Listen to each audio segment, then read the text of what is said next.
It was so terrible. My little Scotty was so devastated seeing it end like this. He didn't even get around to selling a twerking emo in the cash up yet.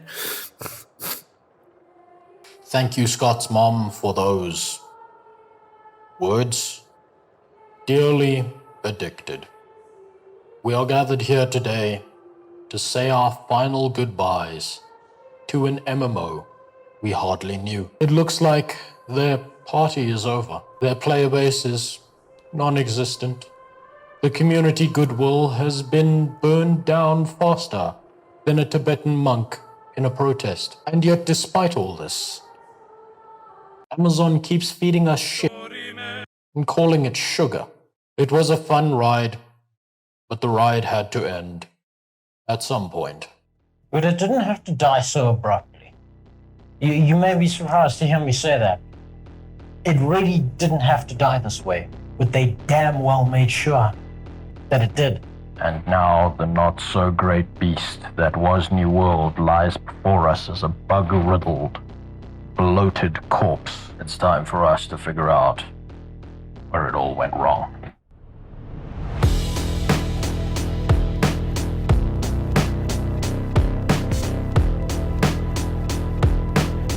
You see, ladies and your male genitalia, now is just about the right time for us to start establishing how this absolute genocide of what could have been a pretty great MMO occurred in the first place. So I invite you to take a trip back in time with me, all the way back to the beginning where this all started.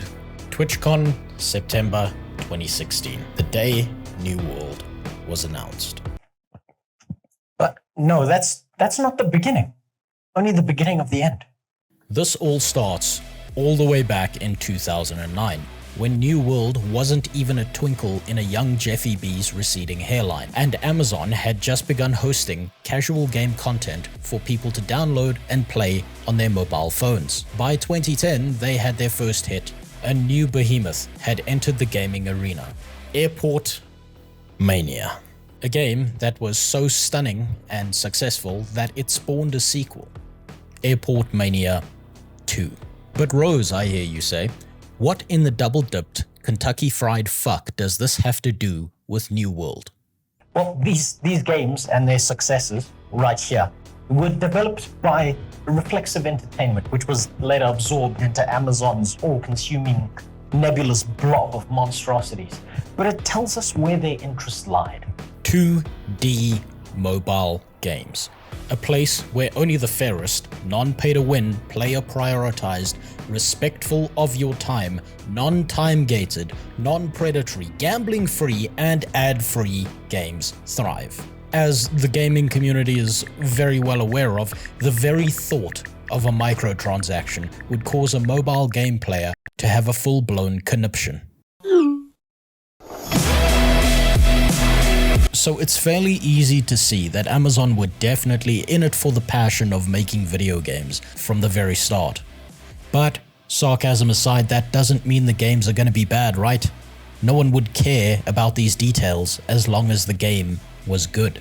And you're right, it wouldn't matter if they knew how to actually make a good game and run a game dev studio that was about anything more than wealth extraction from customers. See, right up until 2019, they were still trying to convert every single person they could into a happy little pay pig. I mean, just take a look at any of these games and tell me what you think the intention behind them is. But these mobile games just seem to be the beginning of what seems to be a checkered future, butchered morals and broken dreams. Amazon then went on to try and further capitalize on their success with mobile gaming by creating the Fire Phone. As you can imagine, that didn't go how they planned it to.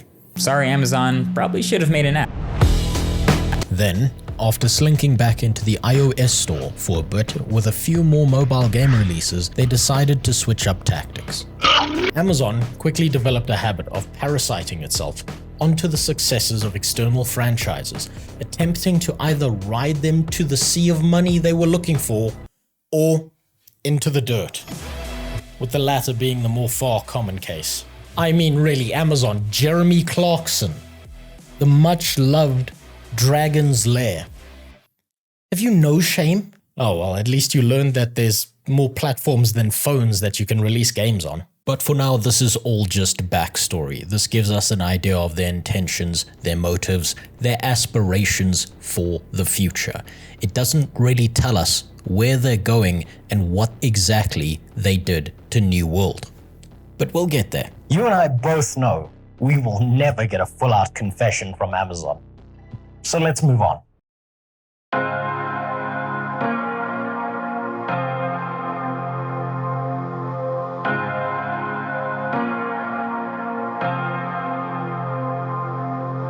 In 2017, Amazon tries to make a MOBA. They codename it Nova. Killed on the spot, almost instantly. Not much info to go off of here, and not much evidence out there that it even existed in the first place. 2018, Breakaway, a 4v4 sports brawler where you and 7 other gamers are playing with these balls. Also killed. Burial job on this one is sloppy, but no one seems to care, so again, they get away with it. 2019, Intensity. So dead and buried, it's hard to find anything except a Wikipedia article about it, and whatever the hell this thing is. 2020, the supposed golden child is born. Crucible launches, a competitive free-to-play third-person shooter. Finally, a success. The marketing, just right. The graphics, pretty good. The game releases, and it's dead. Poor bastard didn't even last a year. Funnily enough, Amazon went out of its way to unrelease this free-to-play mess, proving that this game quite literally died of embarrassment, and leading us to one of our biggest clues yet. From what we can tell, it seems the devs are blaming the engine that they're being forced to use, and management, as you can expect, is being very understanding of these internal issues. Just do what I do when I have problems. Then, 2021 rolls around. Our current victim isn't alive and kicking just yet. Despite this, yet another game, the upcoming Lord of the Rings MMO, is now killed too. This one over a domestic dispute between Amazon and Tencent.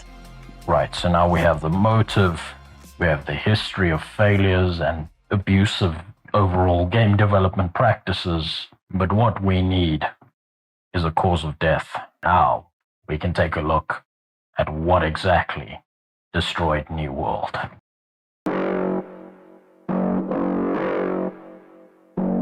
The game launched on the 28th of September, 2021, after 2 massive delays that already had the community rather irritable. But it still ended up being a massive success.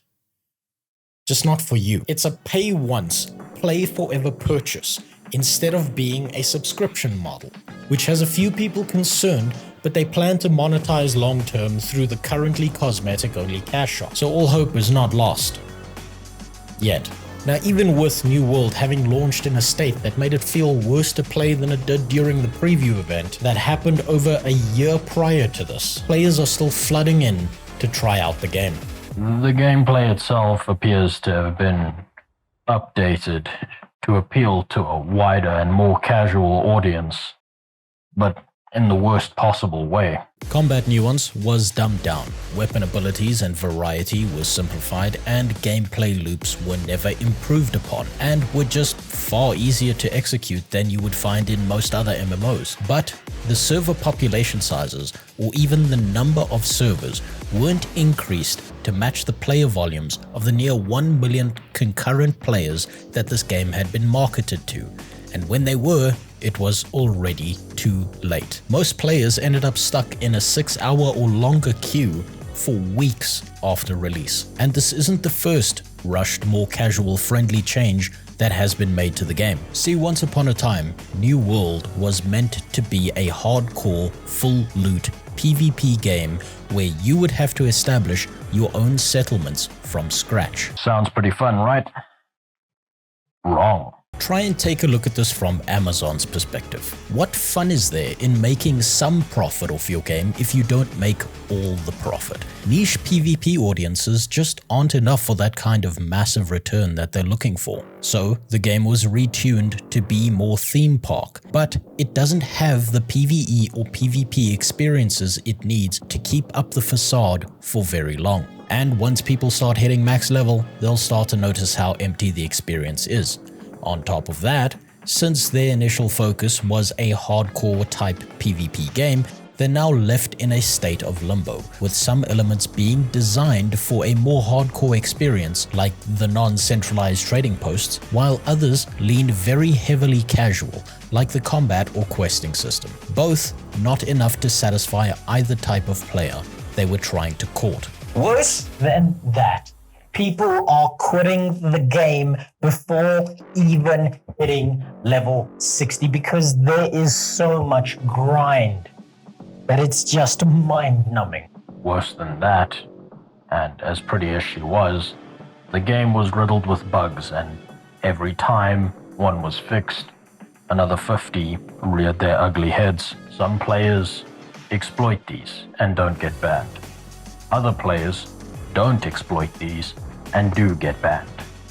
It's at this point that the big boys on YouTube are jumping in on all these nightmare level problems, and rightfully so. New World has rot in the core. I don't want to fight that guy because maybe he's really good or really geared.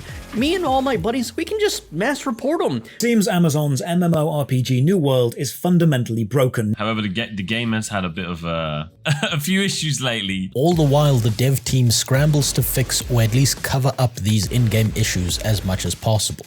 Some attempts they make are successful. Most only make things worse. There are movement bugs, combat glitches, weapon bugs, activities that make your game crash, skill bugs, invincibility exploits, missing resources for crafting, weapon talents don't do what they say they do, some perks do more than what they say they do, server lag issues, and so many others. If I were to list them all, you'd be watching a full-length movie right now. But don't worry, AGS to the rescue. They begin to patch the game. And somehow nothing changes. Sure, some bugs end up getting fixed, some new content is added, but the problem with New World is far more fundamental. The gameplay itself is enjoyable for a time, but ultimately shallow. Each quest and settlement appear to be a copy of a copy of a copy, and the world itself feels dead when there's not another player around. And then, broken as she was, New World began to bleed player count.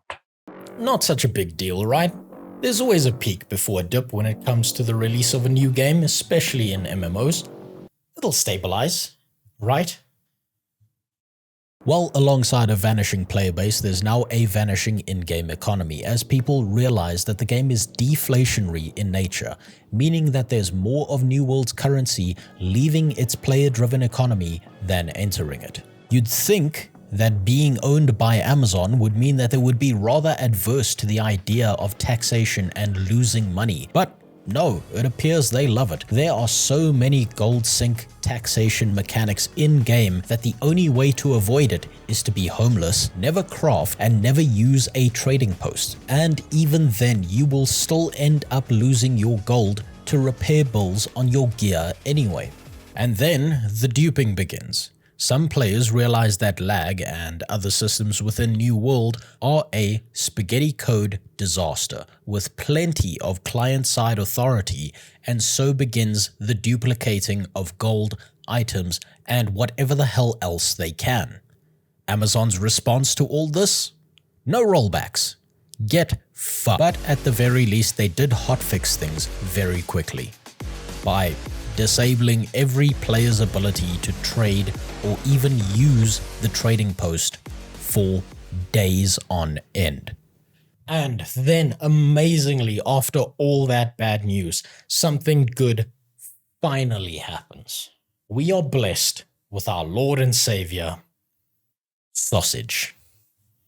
Also, the ability to make other people's game crash. Amazon took that one away from us pretty fast. Keep in mind, I'm giving you the summarized version of only the biggest problems. There were far more issues. I'll drop a few links in the description if you're really looking for a complete list. But let's fast forward a bit and not get bogged down in all these details.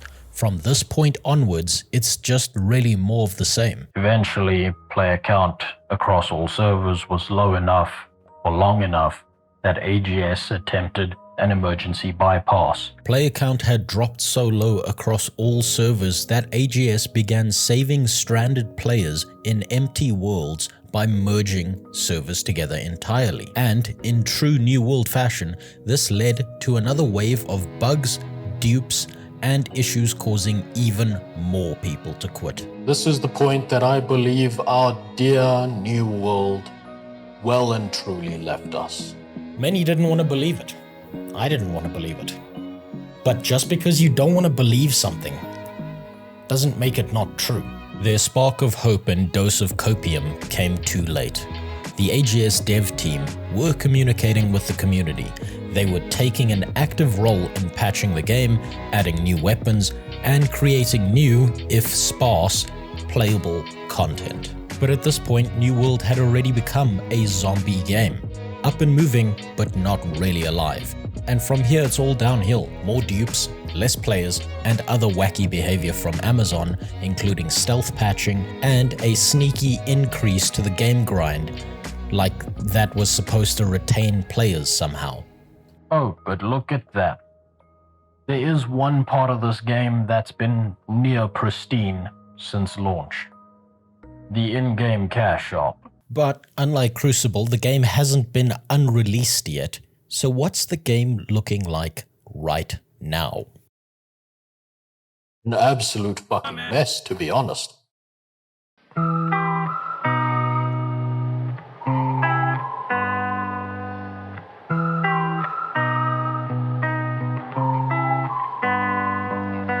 New World, to the release of this video, is still riddled with bots, bugs, and abusable exploits. The economy on almost every single server is near dead, and some of the changes in the recent patch somehow made the game even worse than it was before. Honestly, what the fuck, Amazon? I did not want to spend hours of my life mindlessly grinding gear score in the same content over and over again.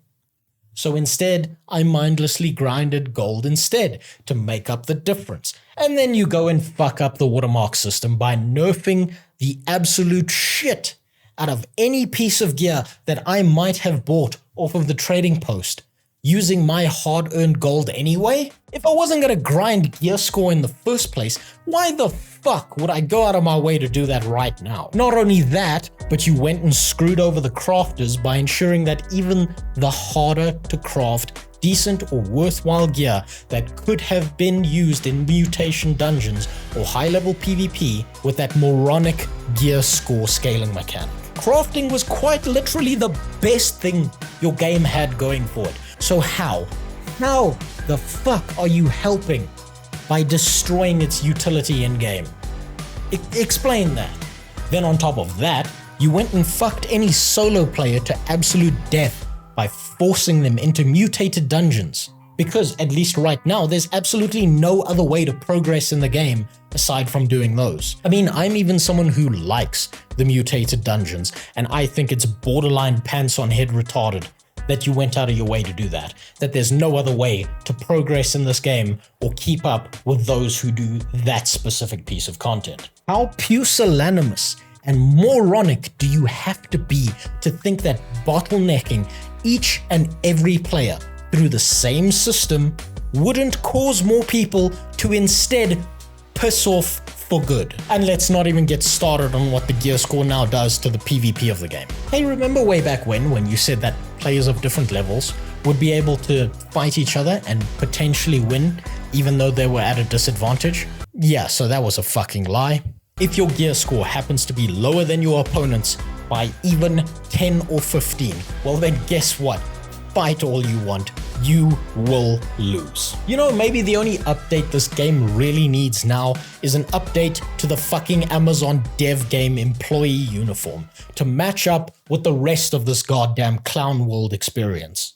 But now I'm getting heated over something that's already over and done with. Amazon Game Studios, this is the Brass Tacks. You brutalized New World. You slashed away again and again. Not just at the game, but at your players' faith in your ability to make good choices. The death of 1,000 cuts. You never got rid of or even properly handled the still present infestation of bots that ruin the in-game economy and further prove your irresponsibility to take care of the things you make. A growing but neglected cancer. And then, finally, you poisoned the beautiful potential of New World by making it disgustingly grindy. You want to know what the final nail in the coffin was?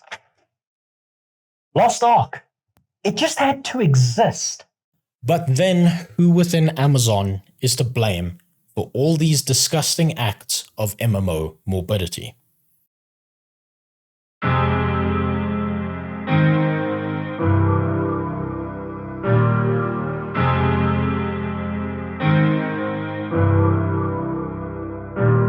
It would be fairly easy to just say AGS and move on, but that's not the whole truth. AGS is not one person. It's a company filled with people. One of the easier ways to figure this out is to break New World's current state down into big decisions and small decisions. And following in the footsteps of its parent company Amazon, which will have about the same organizational structure, we know that just like the good old days, if you want to build a pyramid, you gotta have some slaves. At the top of the structure, you're gonna have some managers and organizers who make the big decisions. Somewhere in the middle, intermingling between big and small decisions, you're gonna have the game devs. And at the very bottom, you'll find your Amazon average wagee, pressing the automated response button to your ticket complaints and trying their best not to get fired. We know we can discount the wage slaves and any responsibility that may fall on their shoulders immediately. They're just there to do a job. Someone put them there, told them what to do, and they do it. Maybe they're not supposed to even be there in the first place, but that, again, is not really up to them. Next up, we have the devs, and they share some of the portion of the blame here. They're the ones making the genius decisions that lead us to a far more grindy game, a horrific gear score system, which would actually be a good system if it didn't take 1 million dungeon runs to complete one upgrade. If you're looking for a culprit to those 1,000 cuts, well, then look no further. But the next question to ask then is who put that splintered knife that we call Lumberyard in their hands in the first place? Now, if we can figure that out, we can figure out where the primary blame behind all of this lies. If only they weren't so damn elusive. And yes, that's right, this goes all the way back to Jeffy B himself. You see, Jeff Bezos and the company that he founded, alongside with all the philosophies of business that he created, thrive off of a certain structure. That structure being fail and fail fast, so we can get to success faster. In doing so, upper management and anyone within the organizational structure of Amazon is very likely to have adopted the same type of strategy purely because that's what worked in the first place. Now, this strategy may work well when you're selling other people's creations online through your store, but not so much when you're creating your own stuff like a video game. You've got to deal with a community. You have to understand that once you break their trust, it's going to be a mountain to climb to get it back. Now, the game devs may understand this quite well, having had some form of experience within this industry, but upper management doesn't care about that. Upper management would be concerned with quantitative data, not qualitative data. So yes, they're definitely the ones mainly responsible for the murder of New World. That's just undeniable. They changed the game's direction so close to its initial final release, dooming the devs to rework the entirety of New World into something it just wasn't ready to be. That means no time for bells and whistles, only the bare minimum. They used some pretty deceptive marketing tactics to build up hype around a game that would never have been ready in time. Most likely because they were the ones earning a bonus depending on how well they could market the game to people upon initial release. They obviously didn't give enough of a shit to do even the barest minimum that would be required of a professional project manager by projecting user base number estimates and adequately preparing for servers, and by not listening to the technical specialists who kept on telling them over and over again that Lumberyard was not the right engine to do this all in. They just screwed themselves over further, something they must have known since early 2017 or at least 2018, when all the other games using this same engine kept failing. So why would they go ahead and commit this gaming sin and keep pushing New World to launch?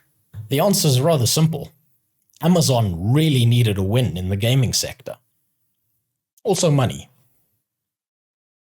Actually, mostly money.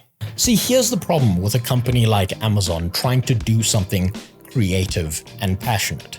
They're a large business. All the way up and down the chain, all they really give a shit about is turning a profit.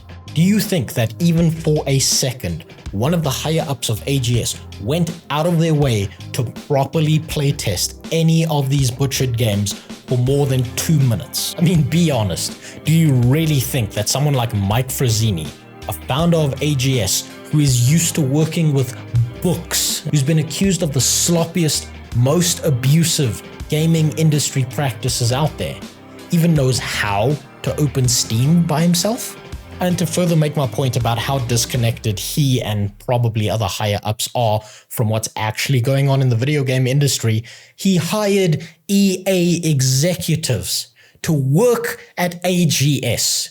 You know, the type of guys with such predatory mindsets that EA were being sued just a few years ago for loot boxes? The only people who probably did even try and play the game were the devs themselves. The people directly involved, who are somewhat, at least, passionate about what they are doing and give a little bit more of a shit than just about the money. But to that end, talking about the money, congratulations are in order.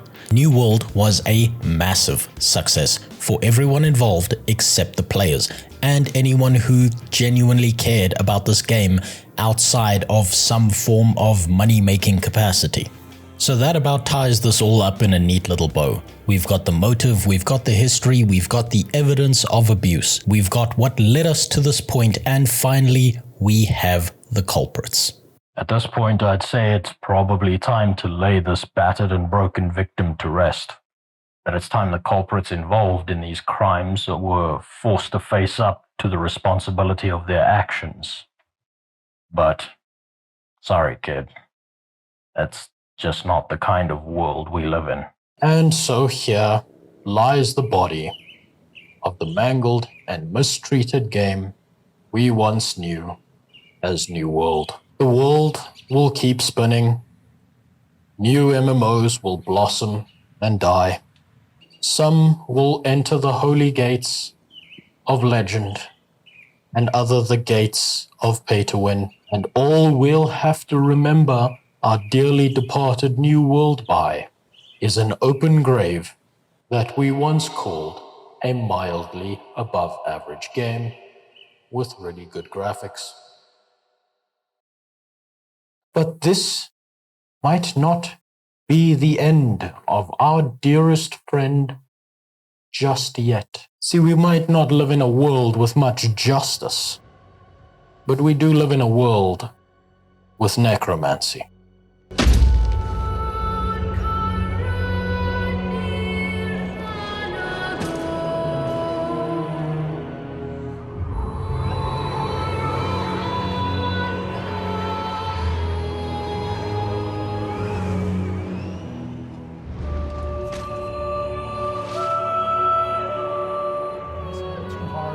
Supporting players enough, and I think over the next 2 to 3 months, you're going to see a lot of this initiative in place that's going to have a lot of results, giving players exactly what they're asking for. Don't get me wrong, it's not very common or very likely, but we have seen these dark magics at work before.